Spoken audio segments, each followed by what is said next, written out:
электрлар свет өзгөчө кымбаттап жибербеди. Өмүрүндө мындай свет кымбаттаган эмес.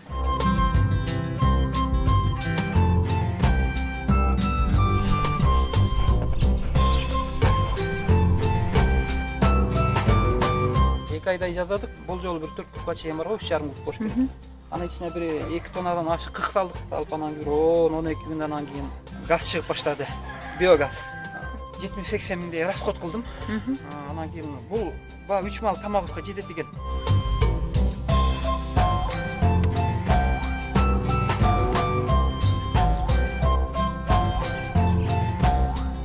Пропан газ менен да текшерип көрдүм. Бир чайник чайды кайнатыпчы, 15 мүнөттө кайнатты.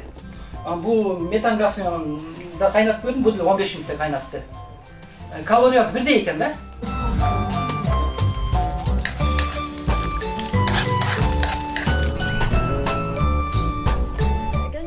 Сен жакшы көргөн жумуртканы дайындап койдуң. Болду, адетте.